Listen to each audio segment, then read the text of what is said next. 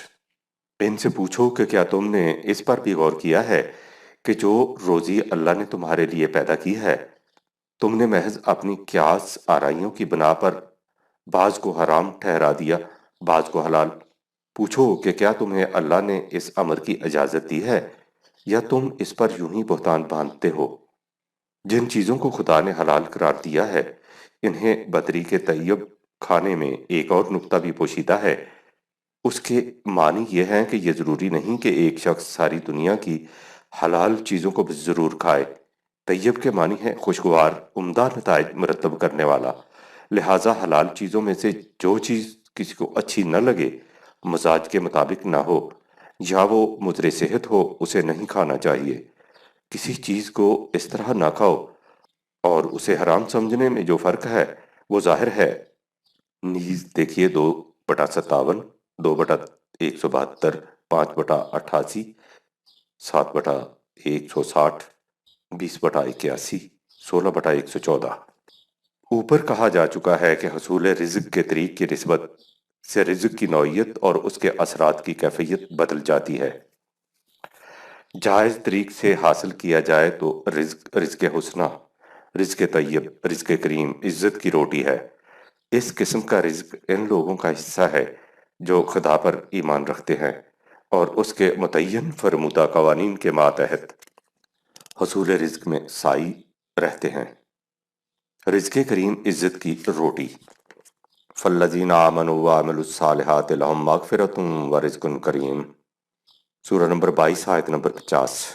اور وہ لوگ جو ایمان لاتے ہیں اور اعمال صالح کرتے ہیں ان کے لیے خطرات سے حفاظت اور باعزت رزق ہے۔ سوال یہ ہے کہ رزق کریم، عزت کی روٹی کسے کہتے ہیں اور وہ کیسے ملتی ہے؟ بات صاف ہے، ایک معاشرہ ایسا ہوتا ہے جس میں رزق کے سرچشمے چند انسانوں کے قبضہ و اختیار میں ہوتے ہیں، اور باقی افراد ان کی روٹی کے لیے ان کے محتاج اور دست نگر۔ وہ ان دست نگر افراد سے اپنی مرضی کے مطابق کام لیتے ہیں۔ اس طرح ان کی احتیاج انہیں محکومی پر مجبور کر دیتی ہے۔ ظاہر ہے کہ اس طرح روٹی ملنے میں عزت نفس اور شرف انسانیت باقی نہیں رہ سکتا۔ یہ ذلت اور محکومی کی روٹی ہے۔ اس کے برعکس دوسرا معاشرہ وہ ہے جس میں وسائل رزق کسی فرد کی ملکیت میں نہیں ہوتے، بلکہ وہ تمام ضرورت مندوں کی ضروریات کو پورا کرنے کا ذریعہ ہوتے ہیں، اور ارباب نظم و نسق ان کا انتظام اس طرح سے کرتے ہیں کہ کوئی فرد اپنی ضروریات سے محروم نہ رہنے پائے۔ اس میں نہ کوئی فرد کسی دوسرے فرد کا محتاج ہوتا ہے، نہ محکوم۔ اس معاشرہ میں ہر فرد کو عزت کی روٹی ملتی ہے۔ قرآن کی تعلیم یہ ہے کہ جماعت مومنین کو چاہیے کہ وہ جس مقام پر بھی ہوں وہاں اس قسم کے قرآنی معاشرہ کے قائم کرنے کی کوشش کریں۔ اگر وہ اس میں کامیاب ہو جائیں تو فہو المراد، لیکن اگر وہ دیکھیں کہ وہاں کے حالات کسی طرح بھی اس معاشرہ کے لیے سازگار نہیں ہو سکتے تو انہیں چاہیے کہ کسی ایسی سرزمین کی طرف منتقل ہو جائیں جو اس معاشرہ کے لیے سازگار ہو، بشرطے کہ کسی جگہ ایسی سرزمین موجود ہو۔ ان سے کہا گیا کہ وہ اس خدشہ کے ماتحت پاؤں توڑ کر اس غیر مساعد فضا میں نہ بیٹھے رہیں کہ اگر اس زمین کو چھوڑ کر کسی دوسری جگہ چلے گئے تو بھوکوں مر جائیں گے۔ ان سے کہا کہ یا عبادی الذین آمنوا ان ارضی واسعۃ فإیایا فاعبدون، سورہ نمبر 29 آیت نمبر 56۔ اے میرے بندو جو ایمان لائے ہو، یقیناً میری زمین وسیع و عریض ہے، سو صرف میری محکومی اختیار کرو۔ اسے قرآن کریم کی اصطلاح میں ہجرت کہتے ہیں۔ ہجرت کے بعد اگلی اور آخری منزل جہاد و قتال کی ہے، اور حقیقت یہ ہے کہ اعمال صالحہ میں بلند ترین مقام اسی کا ہے، جہاں ایک مرد مومن اپنی گراں بہا متاع عزیز یعنی جان جیسی چیز نظام خداوندی کے قیام و استحکام کے لیے پیش کر دیتا ہے۔ اگر ایسے عمل اصلحہ کا نتیجہ رزق کریم نہ ہوگا تو اور کس عمل کا ہوگا؟ والذين آمنوا وهاجروا وجاهدوا في سبيل الله والذين آووا ونصروا أولئك هم المؤمنون حقا لهم مغفرة ورزق كريم۔ سورہ 8 آیت نمبر 74۔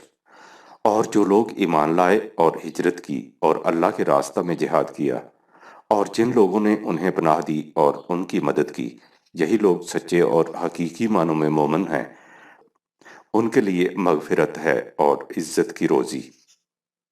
استخلاف فی الارض، یہ ہیں وہ اعمال صالح جن کا نتیجہ اس دنیا میں حکومت و سلطنت اور رزق کریم ہے، سرفرازی اور سربلندی کی زندگی، وہ زندگی جس میں انسان کا سر صرف ایک اللہ کے قوانین کے آگے جھکے، سب سے زیادہ عزت اور وقار کی زندگی ہے۔ حیات اخروی میں رزق، یہ رزق اسی دنیا تک محدود نہیں ہوتا بلکہ اس کے بعد کی زندگی میں بھی اللہ کی طرف سے رزق طیب عطا ہوتا ہے۔ سب سے پہلے ان مجاہدین کے متعلق دیکھیے جو اللہ کی راہ میں جان دیتے ہیں، ان کے خون مقدس کے صدقہ میں جہاں ان کی ملت کو استخلاف فی الارض حاصل ہوتا ہے، اور اس طرح یہاں رزق کریم عزت کی روٹی نصیب ہوتا ہے، ان شہداء کو اپنے رب کے ہاں سے رزق عطا ہوتا ہے۔ وَلَا تَحْسَبَنَّ الَّذِينَ قُتِلُوا فِي سَبِيلِ اللَّهِ أَمْوَاتًا بَلْ أَحْيَاءٌ عِندَ رَبِّهِمْ يُرْزَقُونَ، سورہ نمبر 3 آیت نمبر 168۔ جو مجاہدین اللہ کی راہ میں جان دیتے ہیں انہیں مردہ مت سمجھو، وہ تو زندہ ہیں اور انہیں اپنے اللہ کے ہاں سے رزق دیا جاتا ہے۔ وہ مہاجرین جو اللہ کی راہ میں جان دیتے ہیں انہیں بھی رزق حسنہ کی بشارت دی گئی ہے۔ والذین ہاجروا خیر الرازقین، سورہ 22 آیت نمبر 58۔ اور ایمان و اعمال صالح کے بدلے میں جب جنت کی زندگی نصیب ہوگی تو وہاں بھی خدا کی طرف سے رزق عطا ہوگا۔ واضح رہے کہ جو معاشرہ قوانین خداوندی کے مطابق متشکل ہو، اس میں بسنے والے افراد کو اس دنیا میں بھی جنت کی زندگی نصیب ہوتی ہے اور اس کے بعد کی دنیا میں بھی جنت کی زندگی۔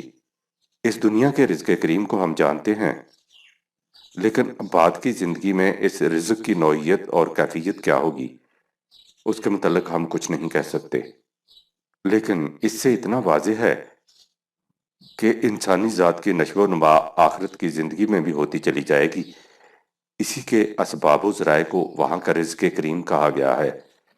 جور و استبداد، جیسا کہ اوپر بیان کیا جا چکا ہے، انسان کی سب سے زیادہ دکھتی رگ رزق ہے۔ دنیا میں جور و ستم اور ظلم و استبداد صرف اس بنا پر جاری رہتا ہے کہ بالادست انسان رزق کے سرچشموں پر قابض ہو جاتے ہیں، اس کے بعد زیر دست انسانوں سے جو چاہتے ہیں کراتے ہیں۔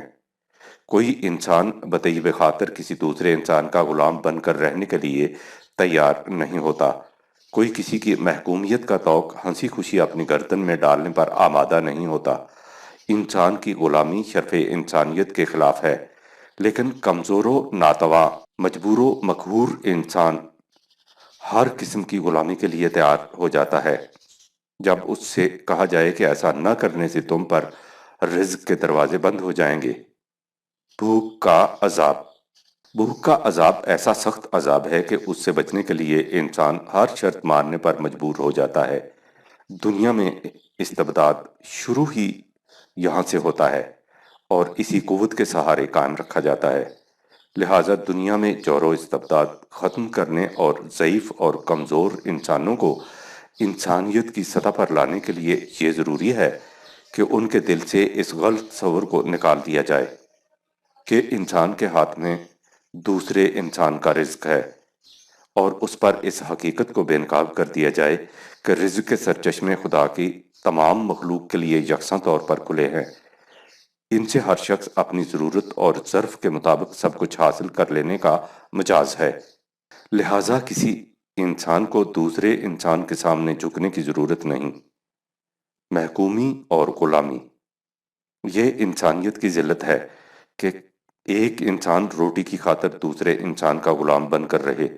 چونکہ دنیا میں طاغوتی قوتوں نے بڑے شدومت سے اس عقیدہ کو ذہن انسانی پر مسلط کر رکھا ہے کہ رزق کے مالک ہم ہیں، اس لیے قرآن کریم نے اسی قدر شدت و تکرار سے اس باطل عقیدہ کی تردید کی ہے اور اس کی جگہ انسان کے دل میں یہ صحیح ایمان جاگزیں کیا ہے کہ رزق کسی انسان کے ہاتھ میں نہیں، یہ صرف خدا کے ہاتھ میں ہے۔ لیکن جیسا کہ پہلے بھی کہا جا چکا ہے، رزق خدا کے ہاتھ میں ہونے کے معنی یہ ہیں کہ رزق کے سرچشمے اس معاشرہ کی تحویل میں رہیں جو قوانین خداوندی کے مطابق تقسیم کرے۔ یہی ہے وہ حقیقت جسے قرآن نے یہ کہہ کر بیان کیا ہے کہ رزق کی تقسیم اور اس کی بسط و کشاد خدا کی مشیت کے تابع ہے۔ انسانوں کی دنیا میں خدا کی مشیت ان انسانوں کے ہاتھوں کار فرما ہوتی ہے جو اس کے قوانین کو نافذ کرنے کے ذمہ دار بنتے ہیں۔ جہاں زمامے کار ان لوگوں جماعت مومنین کے ہاتھ میں نہ ہو، رزق کی تقسیم قوانین مشیت کے مطابق نہیں ہوتی، انسانوں کے خود ساختہ قوانین و ضوابط کے مطابق ہوتی ہے، جس کا نتیجہ انسانیت سوز جہنم ہے۔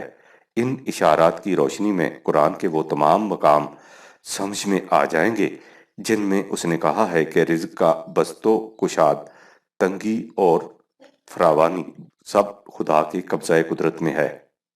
رزق کا بسط و کشاد خدا کی ہاتھ میں ہے۔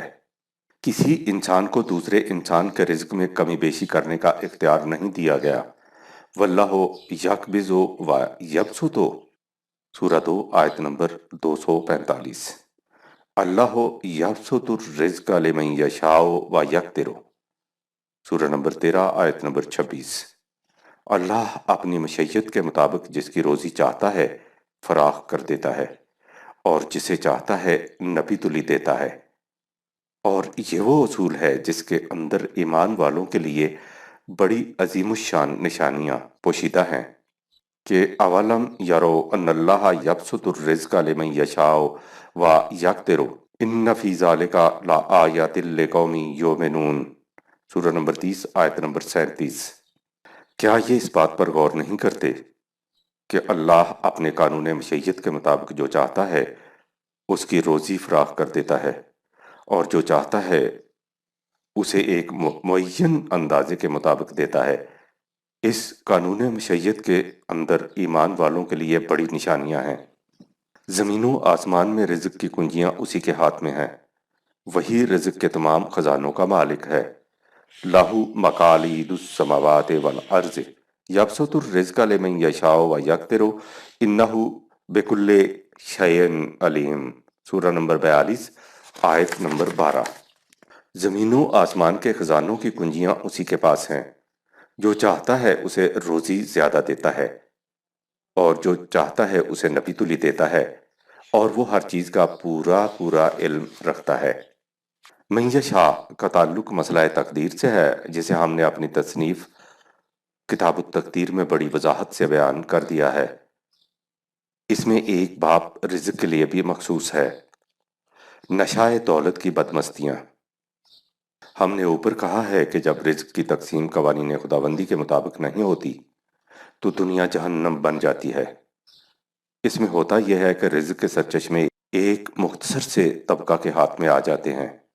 یہ طبقہ تکبر و نخوت کی طاغوتی قوتوں کا قہر مانی مجسمہ بن جاتا ہے، جس کا اصول یہ ہوتا ہے کہ جائز اور معقول وہ ہے جو اس کی مرضی کے مطابق ہو، اور ناحق اور مردود وہ جو اس کی خواہشات کے خلاف ہو۔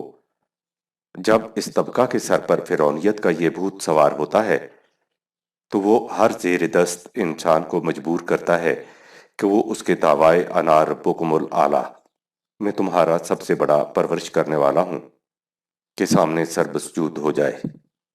یہی وہ فرائنہ و نمارید ہیں جو اپنی دولت کے نشہ میں بدمست ہر آسمانی دعوت انقلاب کی مخالفت کرتے ہیں، اس لیے کہ آسمانی دعوت کی ایک شک یہ بھی ہوتی ہے کہ رزق کے سرچشمے انسانی ہاتھوں سے چھین کر قوانین خداوندی کی تحویل میں دے دیے جائیں، تاکہ ان سے ہر فرد انسانیہ کی ضروریات زندگی بلا تردد و کاوش بطریق آسن پوری ہوتی رہیں۔ یہی ہے وہ حقیقت جس کی طرف قرآن نے یہ کہہ کر توجہ دلائی ہے کہ وَمَا أَرْسَلْنَا فِي قَرْيَةٍ مِّن نَّذِيرٍ إِلَّا قَالَ مُتْرَفُوهَا إِنَّا بِمَا أُرْسِلْتُم بِهِ كَافِرُونَ وَقَالُوا نَحْنُ أَكْثَرُ أَمْوَالًا وَأَوْلَادًا وَمَا نَحْنُ بِمُعَذَّبِينَ قُلْ إِنَّ رَبِّي يَبْسُطُ الرِّزْقَ لِمَن يَشَاءُ وَيَقْدِرُ وَلَكِنَّ أَكْثَرَ النَّاسِ لَا يَعْلَمُونَ۔ سورہ نمبر 34، آیت نمبر 34 تا 36۔ اور ہم نے جس بستی میں بھی کسی رسول کو بھیجا، وہاں کے مفت خوروں کے خوشحال طبقہ نے یہی کہا کہ ہم تو ان احکام کے ماننے سے انکار کرتے ہیں جو تمہیں دیے گئے ہیں۔ انہوں نے کہا کہ ہم مال اور اولاد میں تم سے زیادہ ہیں، اور ہمیں کبھی وہ عذاب نہیں پکڑ سکتا جس سے تم ہمیں متنبع کرتے ہو۔ اے رسول، کہو کہ یہاں تمہارا نظام نہیں چل سکتا جس کی روح سے رزق کی تقسیم تمہاری منشا کے مطابق ہو۔ رزق کی تقسیم اور اس کی بسط و کشاد خدا کے قانون مشیت کے مطابق ہونی چاہیے۔ جوع الارض، نشہ دولت کی یہی سرمستی ان کے دل میں جوع الارض پیدا کر دیتی ہے، اور وہ چاہتے ہیں کہ زمین کی تنابیں کھنچ کر ان کے ہاتھ میں آ جائیں تاکہ وہ غریبوں اور مظلوموں کے خون کو اپنی بزم طرب کی آرائش میں صرف کریں۔ اہل سبا کے متعلق قرآن کریم میں ہے کہ ان کو اللہ نے فراخی رزق و ملک عطا کر رکھی تھی، بھائی ہمہ ان کی ہوس بڑھتی چلی جاتی تھی، اور وہ کہتے تھے ربنا باعد بین اسفارنا، سورہ نمبر 34 آیت نمبر 19۔ ہمارے رب ان راستوں، ان منازل کی مسافتوں میں اور درازی ہوتی جائے۔ جب حالت یہاں تک پہنچ جاتی ہے تو خدا کے غیر متبدل قانون کے ماتحت سرکشی اور تمرد کا تختہ الٹ جاتا ہے، اور ایسا نظام جس کی بنیادیں جوع الارض اور ہوس خون آشامی پر ہوتی ہیں اپنی تباہی کا آپ موجب بن جاتا ہے۔ اہل سبا کی متذکرہ صدر کیفیت کے بعد فرمایا فَجَعَلْنَاهُمْ أَحَادِيثَ وَمَزَّقْنَاهُمْ كُلَّ مُمَزَّقٍ، سورہ نمبر 34 آیت نمبر 19۔ سو ہم نے اس قوم کو ایک افسانہ بنا دیا اور وہ ریت کے ذروں کی طرح منتشر ہو گئے۔ انجام سرکشی، اسی حقیقت کبریٰ کو سورہ نحل میں ایک مثال کے انداز میں بیان کیا گیا ہے، جس میں کہا گیا ہے کہ ایک بستی کے لوگ نہایت سکون اور اطمینان کی زندگی بسر کرتے تھے، رزق کی فراوانی تھی، ہر طرح کی آسائش تھی۔ اس کے بعد انہوں نے اللہ کی نعمتوں کی ناشکر گزاری شروع کر دی، جس کا لازمی نتیجہ یہ تھا کہ ان پر بھوک اور خوف کا عذاب مسلط ہو گیا۔ اس کے بعد فرمایا کہ فَكُلُوا مِمَّا رَزَقَكُمُ اللَّهُ حَلَالًا طَيِّبًا وَاشْكُرُوا نِعْمَتَ اللَّهِ إِن كُنتُمْ إِيَّاهُ تَعْبُدُونَ، سورہ نمبر 16 آیت نمبر 114۔ سو اللہ نے تمہیں جو رزق عطا فرمایا ہے اسے حلال و طیب طریق سے کھاؤ اور اس کی نعمتوں کی قدردانی کرو۔ اگر تم صرف اسی کی محکومیت اختیار کیے ہوئے ہو تو اس کے معنی یہ ہیں کہ اگر معاشرہ کا نظام قوانین خداوندی کے مطابق قائم ہو تو اس میں رزق کی فراوانی رہتی ہے اور ہر فرد سکون و اطمینان کی زندگی بسر کرتا ہے۔ لیکن اگر یہ نظام انسانوں کے خود ساختہ خطوط پر متشکل ہو جائے تو اس سے معاشرتی ناہمواریاں پیدا ہو جاتی ہیں، جس کا نتیجہ تباہی اور بربادی کے سوا کچھ نہیں ہوتا۔ چنانچہ اقوام سابقہ اہل کتاب کے متعلق کہا کہ وَلَوْ أَنَّهُمْ أَقَامُوا التَّوْرَاةَ وَالْإِنْجِيلَ وَمَا أُنزِلَ إِلَيْهِم مِّن رَّبِّهِمْ لَأَكُلُوا مِن فَوْقِهِمْ وَمِن تَحْتِ أَرْجُلِهِمْ، سورہ نمبر 5 آیت نمبر 66۔ اور اگر یہ لوگ تورات اور انجیل کو اور جو کچھ اللہ کی طرف سے ان کی طرف بھیجا گیا ہے قائم رکھتے تو ان کو اتنا رزق ملتا کہ وہ اپنے اوپر کی طرف سے بھی اور قدموں کے نیچے سے بھی کھاتے پیتے۔ اس کے برعکس ان اصولوں سے انحراف انسان کی ذلت و خواری کا موجب بن جاتا ہے۔ وَمَنْ أَعْرَضَ عَنْ ذِكْرِي فَإِنَّ لَهُ مَعِيشَةً ضَنْكًا، سورہ نمبر 20 آیت نمبر 24۔ اور جو کوئی میرے قانون سے روگرداں ہوگا تو اس کی روزی تنگ ہو جائے گی۔ یہی قوانین الہیہ قرآن کریم ہیں جن پر ایک غیر متزلزل ایمان اور ان کے مطابق انتھک اعمال سے عزت کی روٹی ملتی ہے۔ فَالَّذِينَ آمَنُوا وَعَمِلُوا الصَّالِحَاتِ لَهُم مَغْفِرَةٌ وَرِزْقٌ کریم، سورہ نمبر 22 آیت نمبر 50۔ پس جو لوگ ایمان لائے اور انہوں نے اعمال صالحہ کیے تو ان کے لیے سامان حفاظت اور عزت کی روٹی ہے۔ ایمان و اعمال صالح کا نتیجہ رزق کریم۔ دوسری جگہ ہے کہ یہ عزت کی روٹی ان کے ایمان و اعمال صالح کا بدلہ لازمی نتیجہ ہے۔ لِيَجْزِيَ الَّذِينَ آمَنُوا وَعَمِلُوا الصَّالِحَاتِ أُولَٰئِكَ لَهُم مَّغْفِرَةٌ وَرِزْقٌ کریم، تاکہ ان لوگوں کو جو ایمان لائے اور انہوں نے اعمال صالحہ کیے ہیں بدلہ دیا جائے، ان کے لیے سامان حفاظت اور عزت کی روٹی ہے۔ فضل ایزدی کی جستجو۔ اگر ان قوانین کے ماتحت حصول رزق میں کوشش کی جائے تو اس کا نام اللہ کے فضل کی جستجو ہے۔ فضل کے عام معنی ایزاد، زیادہ ہونے کے ہیں، لیکن قرآن نے اکثر مقامات پر اسے معاشی سہولتوں کے معنوں میں استعمال کیا ہے۔ فضل کا مستقل عنوان آگے چل کر آئے گا۔ چونکہ یہ سہولتیں خدا کی طرف سے بلا مزد و معاوضہ عطا ہوتی ہیں، اس لیے اسے فضل اللہ کہہ کر پکارا گیا ہے۔ لیکن یہ سہولتیں خود بخود انسان تک نہیں آ جاتی، انسان کے لیے ان کی طلب اور جستجو ضروری ہے۔ اسے ابتغائے فضل اللہ سے تعبیر کیا گیا ہے۔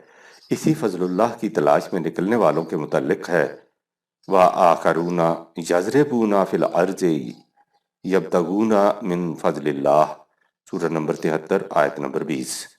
اور بعض تم میں سے اللہ کے فضل معاش کی تلاش میں ملک میں سفر کریں گے۔ سورہ جمعہ میں ہے کہ صلاۃ سے فارغ ہو کر فَانْتَشِرُوا فِي الْأَرْضِ وَابْتَغُوا مِن فَضْلِ اللَّهِ، سورہ نمبر 62 آیت نمبر 10۔ ملک میں چل پھر نکلو اور اللہ کے فضل رزق کی تلاش کرو۔ مہاجرین کے متعلق بھی کہا کہ یبتغون فضل من اللہ ورضوانا، سورہ نمبر 59 آیت نمبر 8۔ وہ اللہ کے فضل اور اس کی رضا جوئی کی تلاش کرتے ہیں۔ صحابہ کی جماعت کے متعلق بھی یہی فرمایا، سورہ 48 آیت نمبر 29۔ ان مقامات سے ظاہر ہے کہ اگرچہ خدا کا عطا کردہ رزق نوع انسانی کی پرورش کے لیے زمین کے اندر موجود ہے، لیکن اسے حاصل کرنے کے لیے طلب و جستجو اور سعی و کاوش نہایت ضروری ہے۔ اس کے بغیر رزق کسی کو نہیں ملتا۔ دوسرے یہ کہ اس طلب و جستجو کے معنی یہ نہیں کہ ہر فرد یا گروہ جس قدر رزق سمیٹ سکتا ہے اپنے لیے سمیٹ لے اور دوسروں کے لیے کچھ بھی نہ چھوڑے۔ یہ غلط ہے۔ صحیح نظام یہ ہے کہ تمام افراد معاشرہ اپنی اپنی صلاحیت اور استعداد کے مطابق حصول رزق میں کوشش کریں اور جو کچھ حاصل ہو اسے ایک اجتماعی نظام کے ماتحت تمام افراد کی پرورش کے لیے کھلا رکھیں۔ اسے قرآن کی اصطلاح میں انفاق فی سبیل اللہ کہا جاتا ہے، جس کی تائید قرآن میں شروع سے اخیر تک ہر جگہ ملے گی۔ انفاق فی سبیل اللہ، مثلاً قرآن کریم کا پہلا صفحہ الٹیے، سب سے پہلے متقیوں کی تعریف سامنے آئے گی۔ منجملہ دیگر اوصاف ان کی ایک نمایاں خصوصیت یہ بتائی گئی ہے کہ وہ مما رزقناہم ینفقون، سورہ نمبر 2 آیت نمبر 3۔ وہ خدا کے عطا کردہ رزق کو اس کی راہ میں صرف کرنے کے لیے کھلا چھوڑتے ہیں۔ اس کے ساتھ اس ٹکڑے کو ملائیے کہ انا اکرمکم عند اللہ اتقاکم، کہ تم میں سب سے زیادہ اللہ کے نزدیک واجب التکریم وہ ہے جو سب سے زیادہ متقی ہے۔ اس سے واضح ہو جائے گا کہ اسلام کی نگاہ میں عزت و تکریم کے لیے اپنی محنت کے ماحصل کو خدا کی راہ میں کھلا رکھنا ضروری ہے۔ انفاق فی سبیل اللہ کے لیے حسب ذیل آیات بھی قابل غور ہیں۔ سورہ نمبر 2 آیت نمبر 254، سورہ 3 آیت 189، سورہ 4 آیات 37 تا 39 اور دیگر۔ ان آیات کو سامنے رکھنے کے بعد اس آیت مقدسہ کا صحیح مطلب آپ کی سمجھ میں آ سکے گا۔ ہر جاندار کے رزق کا ذمہ دار اللہ ہے۔ وَمَا مِن دَابَّةٍ فِي الْأَرْضِ إِلَّا عَلَى اللَّهِ رِزْقُهَا، سورہ نمبر 11 آیت نمبر 6۔ اور زمین میں چلنے والا کوئی جاندار ایسا نہیں جس کے رزق کا انتظام اللہ کے ذمے نہ ہو۔ کہا جاتا ہے کہ جب ہر جاندار کے رزق کا ذمہ دار اللہ ہے تو پھر اتنی مخلوق بھوکی کیوں مرتی ہے؟ لیکن یہ کہتے وقت اتنا بھلا دیا جاتا ہے کہ خدا کی ذمہ داری اس وقت تک ہے جب تک آپ اپنے آپ کو اس کے قائم کردہ نظام کے ماتحت رکھیں۔ جب آپ اس کے نظام سے باہر چلے جائیں گے اور اس کی حفاظت سے اپنے آپ کو بے نیاز سمجھنے لگ جائیں گے تو اس وقت اس کی ذمہ داری بھی اٹھ جائے گی۔ اپنے آپ کو اس کے نظام کے ماتحت رکھیے اور پھر دیکھیے کہ اس کی ذمہ داریاں کس طرح پوری ہوتی ہیں۔ اپنے اوپر انسانوں کا وضع کردہ طاغوتی نظام مسلط کر لینا اور اس کے بعد ان نتائج کی توقع رکھنا جو نظام خداوندی کا خاصہ ہے، اگر کھلی ہوئی جہالت نہیں تو اور کیا ہے؟ زلزلہ میں بوسیدہ مکان کے نیچے پناہ لینے والے کا انجام ہلاکت کے سوا اور کیا ہو سکتا ہے؟ وہ خدا کی مستحکم چھت کے نیچے آ جائے، پھر دیکھیے کہ خدا اس کی حفاظت کی ذمہ داری لیتا ہے یا نہیں۔ فَمَن يَكْفُرْ بِالطَّاغُوتِ وَيُؤْمِن بِاللَّهِ فَقَدِ اسْتَمْسَكَ بِالْعُرْوَةِ الْوُثْقَىٰ لَا انفصام لَهَا، سورہ نمبر 2 آیت نمبر 256۔ جو غیر خدا کے سرکش نظام سے منہ موڑ کر اللہ پر ایمان لے آتا ہے تو اسے ایک ایسا محکم اور پائیدار سہارا مل جاتا ہے جو کبھی ٹوٹ نہیں سکتا۔ یہ پائیدار سہارا وہ نظام خداوندی ہے جس کے بعد کسی اور سہارے کی ضرورت باقی نہیں رہتی۔ یہی وہ نظام ہے جس کا نتیجہ یہ ہے کہ کس نبات در جہاں محتاج کس نقطۂ شر مبیں است بس۔ جب اس زمین پر خدا کا نظام قائم ہوا تھا تو اس وقت لوگوں کی سمجھ میں آیا تھا کہ وَمَا مِن دَابَّةٍ فِي الْأَرْضِ إِلَّا عَلَى اللَّهِ رِزْقُهَا کا صحیح مفہوم کیا ہے؟ ایک مرتبہ کوفہ کا عامل مدینہ میں آیا، دیکھا کہ حضرت عمر رضی اللہ تعالی عنہ جو کی روٹی کھا رہے ہیں۔ عرض کیا کہ اتنی عظیم الشان سلطنت کا امیر المومنین کیا گیہوں کی روٹی بھی نہیں کھا سکتا؟ جواب ملا کہ عمر رضی اللہ تعالی عنہ اس وقت گیہوں کی روٹی کھا سکتا ہے کہ جب اسے یقین ہو جائے کہ اس کی حدود خلافت کے اندر ہر متنفس کو گیہوں کی روٹی میسر ہے۔ جب تک اس امر کا یقین نہیں ہو جاتا عمر گیہوں کی روٹی کیسے کھا سکتا ہے؟ اب آپ خیال کیجئے کہ اس نظام حکومت میں کوئی شخص بھوکا رہ سکتا ہے؟ قرآنی تعلیم کا آغاز ہی الحمدللہ رب العالمین سے ہوتا ہے، یعنی ہر قسم کی حمد اس اللہ کے لیے ہے جو رب العالمین ہے۔ اس کی محدودیت اس لیے ہے کہ وہ رب العالمین ہے، وہ تمام کائنات کا پرورش کرنے والا ہے۔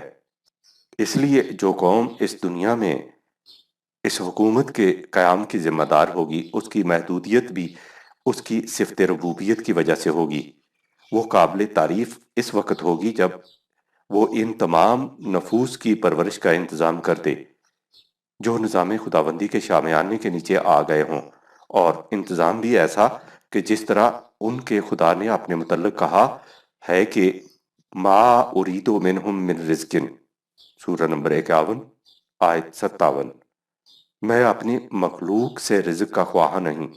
اسی طرح جن لوگوں کے ہاتھ میں اس معاشرہ کا نظم و نسق ہو وہ اپنی رعایا کی کمائی سے اپنے عیش و عشرت کا سامان فراہم نہ کریں۔ بلکہ ان کی ربوبیت کی فکر کریں۔ چونکہ میں اس نظام کی پوری تفصیل اپنی کتاب نظام ربوبیت میں شرح و بسط سے دے چکا ہوں، اس لیے اس مقام پر انہی اشارات پر اکتفا کیا جاتا ہے۔ بھوک اور افلاس اللہ کا عذاب ہے۔ اس مقام پر اس کا دہرا دینا ضروری ہے کہ بھوک اور افلاس اللہ کا عذاب ہے۔ سورہ نحل میں مثال کے طور پر بیان کیا ہے کہ ایک بستی نے جب اللہ کی نعمتوں کی ناقدری کی تو اس جرم کی پاداش میں فَأَذَاقَهَا اللَّهُ لِبَاسَ الْجُوعِ وَالْخَوْفِ سورہ نمبر 16 آیت نمبر 112، اللہ نے انہیں بھوک اور خوف کے عذاب کا مزہ چکھایا۔ یعنی خوف اور بھوک اللہ کا عذاب ہے، اور ان چیزوں سے معمون رہنا اس کا انعام۔ دیکھیے سورہ 106 آیت نمبر 4۔ یہ عذاب اس قوم پر آتا ہے جو اس کے قوانین سے سرکشی برتتی ہے۔ بالادست طبقہ مترفین سے اس کی ابتدا ہوتی ہے اور زیر دست طبقہ غرباء و عوام اس طاغوتی نظام کو تسلیم کرنے کے جرم کا مرتکب ہوتا ہے۔ اس لیے جہاں اوپر کے طبقہ میں عدم سکون و فقدان اطمینان کی آگ شعلہ بار ہوتی ہے، نیچے کے طبقہ میں بھوک اور افلاس کی مار عذاب الہی کی شکل اختیار کر لیتی ہے۔ لیکن بدبختی سے ایک عرصہ سے ہمارے ذہن پر یہ خیال مسلط ہو چکا ہے کہ غربت اور ناداری، بے کسی اور بے بسی، محتاجی اور افلاس کی زندگی خدا کے مقربین کی زندگی ہے، اس کے مقرب بندوں کی علامت ہے۔ یہ خیالات عجمی فلسفہ حیات کی پیداوار اور مسیح کی منادی کرنے والوں کے مسلسل پروپیگنڈا کرنے کا نتیجہ ہے، جو مسلمانوں کو اس فریب میں مبتلا رکھنا چاہتے ہیں کہ آسمان کی بادشاہت اسی کو مل سکتی ہے جو زمین میں سب سے زیادہ مظلوم اور کمزور ہو۔ ہم ایک مدت سے اسی رہبانیت کے فریب میں مبتلا ہیں اور نہیں سمجھتے کہ افلاس و غربت خدا کا عذاب ہے، رحمت نہیں۔ ایمان و اعمال صالح کا لازمی نتیجہ استخلاف فی الارض اور عزت کی روٹی ہے۔ مومن کے لیے عزت کی روٹی ہے۔ مومن حقہ کی علامت یہ ہے کہ لہم درجات عند ربہم و مغفرۃ و رزق کریم سورہ 8 آیت نمبر 4۔ ان کے لیے ان کے رب کے نزدیک مدارج عالیہ ہیں اور عزت کی روٹی ہے۔ تصریحات بالا سے آپ نے دیکھ لیا کہ رزاقیت خدا کی صفت ہے۔ خارجی دنیا میں اس صفت کا ظہور از خود ہوتا رہتا ہے، لیکن انسانوں کی دنیا میں اس کا قاعدہ بدل جاتا ہے۔ اس میں رزق کے سرچشمے تو خدا کی طرف سے بلا مزد و معاوضہ ملتے ہیں، لیکن ایک تو حصول رزق کے لیے تجسس و کاوش کرنی پڑتی ہے، اور دوسرے رزق کی تقسیم قوانین خداوندی کے مطابق کرنی ہوتی ہے۔ ایسا کچھ وہی جماعت کر سکتی ہے جس کے افراد اپنی ذات میں اس صفت کی نمود کریں۔ اب ظاہر ہے کہ جب نظام معیشت اس قسم کی جماعت کے ہاتھوں ہاتھ میں ہوگا تو نوع انسانی رزق کی طرف سے کس قدر مطمئن ہوگی۔ اصل یہ ہے کہ دنیا ابھی اس سطح تک پہنچ ہی نہیں پائی جہاں وہ اس حقیقت کو اپنے سامنے بے نقاب دیکھ لے کہ انقلاب اندر شعور کے بعد جو خارجی انقلاب واقع ہوتا ہے اس سے یہ خاکدان کس قدر جنت بدامہ ہو جاتا ہے۔ ابھی دنیا اپنی رزق کی مشکلات کا حل کیمرزم جیسے مکانے کی طریقوں سے کرانا چاہتی ہے جو کبھی کامیاب نہیں ہو سکتے۔ جب وہ ان طریقوں اور تدبیروں کو آزما دیکھے گی تو اس کے بعد وہ قرآنی علاج کی طرف آئے گی، اور اس کے دکھوں کا مداوع بھی اسی وقت ہوگا۔ اپنی دنیا سے خدا کو نکال کر امن کی آرزو کرنا محال است و خیال است و جنوں